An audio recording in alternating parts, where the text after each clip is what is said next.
This might be my last video talking about this, by the way. Before we get into this, which I think it's pretty compelling news, the most compelling news I think we've gotten about the Oblivion Remaster. But first I want to say that starting this YouTube channel has caused me to bang my head against the wall anytime Bethesda farts, and that needs to change. I'm not going to be a channel that spews out long-form videos at the smallest bit of information. So with that being said, let's end this with a bang, and like I said, it's honestly some of the most telling news we've gotten yet. Bethesda has removed the trailer on the official Oblivion Steam page. And yes, I know that they also removed the trailers from a lot of other ZeniMax Media games on Steam, but they've added literally all of those back except one. Can you guess which one? Can you guess? Oblivion is still without a trailer. Whoa!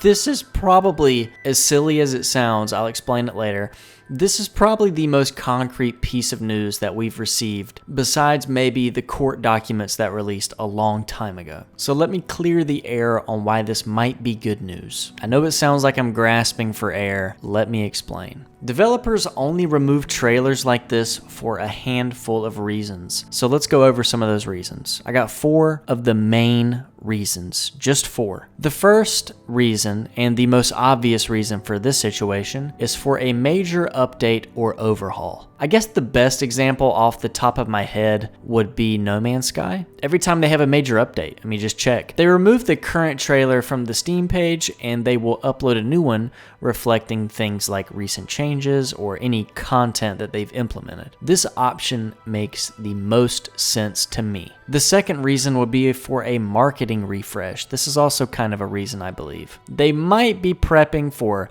a new trailer, new promotional material, or something that's tied to a showcase, a press release, or a shadow drop. A silent cleanup like that often happens right before a new PR rush. This is another reason that I believe they might have taken the trailer out. These last 2 are pretty much the only last main reasons that I could find literally anywhere on the internet. The third reason, legal or licensing issues. This is not even an option. They've owned the Elder Scrolls license for decades. If you believe that this was done for licensing or legal issues, you're just trolling. Okay, you're just trolling at this point. The fourth and final reason is damage control. This one really only it's kind of rare, right? But it really only happens when a studio realizes they effed up in a major way. So they'll kind of silently pull marketing for the game to revise it with a better looking updated version mostly to avoid any backlash. That's it. Those are the only reasons that a studio would pull any kind of media, specifically a trailer, from their Steam page. And the overhaul or major update reason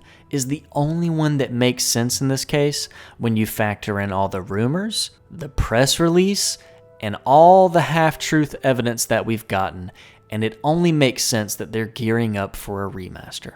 And I can already smell the 6 or so people that are just skipping to the comments just to say, well, it's gonna suck anyway. I'll just be honest for a second here. There's a larger reason why this remaster is important. It is a step in the right direction. Even if it is a 0.01% millimeter whatever movement in the right direction, it is still progress and it's still a good step forward. It tells us that Bethesda is listening. Also, it's a great way for younger audiences to experience Oblivion for the first time in a way that appeals to them in terms of graphics mostly. You cannot blame younger gamers these days for not wanting to play older games that look dated and washed out and have clunky mechanics. Just because you're 40 now and you can't stand modern gaming doesn't mean that a modern gamer can't play an updated version of your favorite game. Nobody stands to lose anything from Bethesda remastering Oblivion. You literally lose nothing.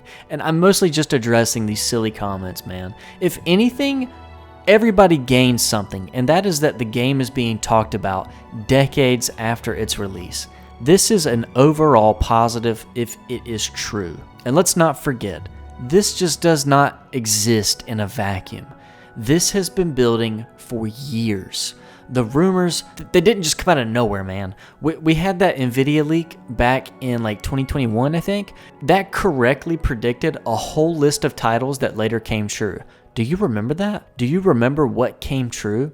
God of War on PC, Uncharted for PC, Kingdom Hearts 4, Dragon's Dogma 2, Tekken 8. Why is that most of everything on that list came true, but when it comes to Oblivion, it's all, oh, it's just a rumor, it's not happening at all. The Oblivion Remaster was on that list. Then we had the Microsoft court document from the FTC trial, which openly listed an Oblivion Remaster as part of ZeniMax's internal roadmap. Sure, I'll give you this, the dates have definitely shifted, but that wasn't speculation, man. That was an internal corporate document that we were not even supposed to see. That's not speculation, that's hardcore proof. It's hardcore proof that even I have been 50-50 on, because in today's day and age, it's not okay for you to see something and call it how it is anymore. It's ridiculous. Then you've got the leaks from the supposed Virtuos employees. Now, yeah, okay, all right.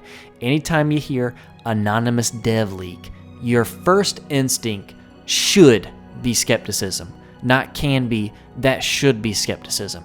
And that's fair. But how many times are we going to hear about the same project from different places, over different years, from different verified people, and just keep brushing it off like it's nothing? At some point, the pile of smoke gets so big, you can't keep pretending that there's not a fire under it. Like, at what point are we going to call the fire department, dude? Our fucking backyard is on fire. And now this.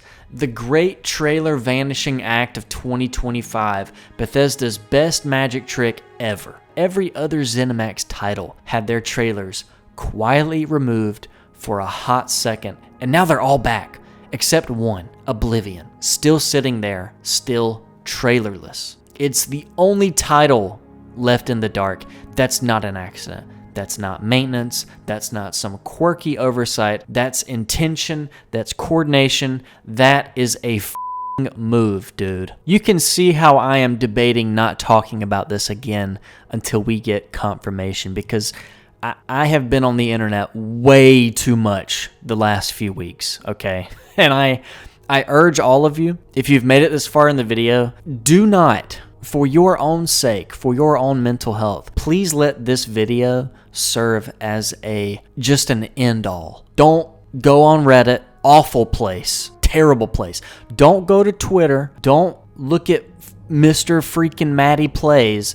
Just forget about it. After this video, let's just forget about it, okay? It's better for everybody, and what happens will happen, and at the end of the day, we still have Skyblivion, okay? Okay, let's keep going. And yeah, people can dismiss it all they want, but if you've been following this like some of us have for the past few years, this feels different, man. Today, April 4th, the vibe is shifting. The silence is heavy, bro.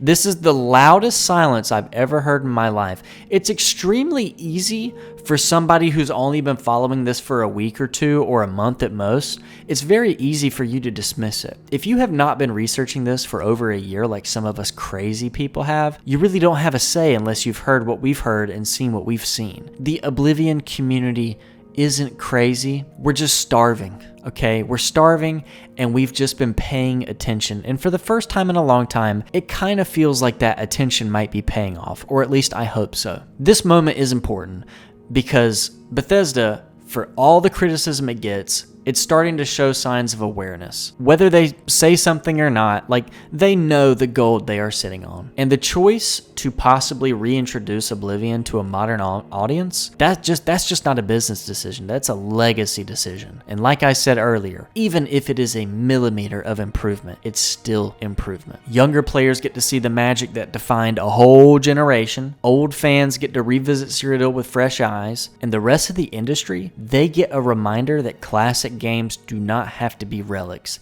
They can be revitalized, reborn, replayed, and enjoyed through a completely different lens. If this is all true, it could be the start of something much bigger. A re-energized Bethesda, a more preservation-minded ZeniMax, and a recognition that legacy matters and it can coexist with innovation. How about that? Who would have thought? Who would have thought that you can take an old ass rusty car and make it look pretty and it still be fine? Like that's pretty much this situation. People cannot stand the idea of taking rusty ass Oblivion and making it look a little bit better. Do you honestly think they're going to f*** it up? Do you? Do you honestly think that all hell's going to break loose, it's going to be the worst thing ever, and it's just going to be terrible for everybody? Please make that make sense to me. If you enjoyed the original Oblivion, you'll probably enjoy a remastered one too. I think it's crazy to say like, oh, it's made with Unreal 5? Oh, that's gonna be trash. There's a million games made with Unreal Engine 4 and 5. The engine isn't just for making graphics indistinguishable from reality. Do people know that? There's a lot you can do with that engine. Do you really think that they would make Oblivion look like real life? Like, do you think that? The maximum that they would probably do is keep the style Oblivion has going for itself because it's a large identity for the game, and throw some shaders and EMBs up there. Literally nothing different than some of the mods that people put in their games. The hate is coming from absolutely nowhere. So yeah, the trailer's gone. And in that absence, a whole lot of hope just filled that space. I'm very proud of this YouTube channel because I think that as a community, we've added a little bit more positivity and hope to Bethesda as a whole, and I think that we've converted a few haters into believers. Yeah, I've talked a lot of shit, I mean a lot of shit, about games like Starfield, but when it comes to actual feedback, I think that the comments have made me a better supporter for some of the perspectives that I read that come from you guys. I used to be a straight up hater, and now I take a step back and look through the lens of you guys, and it's really important for me. I know that this is all a little cheesy because it's just a game. It's just a remaster rumor, but it's something that I think that matters a lot to most of the people who subscribe to me. And I really hope that in a week or even a few months, I'm doing a live stream playthrough of an Oblivion Remaster. And I think at the end of the day, if it's true and the game sucks, you know what? They get an A for effort for recognizing what a great game Oblivion is and how much it's meant to so many people. So, you might not see another video about this from me. So, let the countdown begin. If you liked it, like it. If you hate it. I don't give a shit. If you really like it, subscribe. And I'm going to go take a nap. My head hurts. I'll see ya.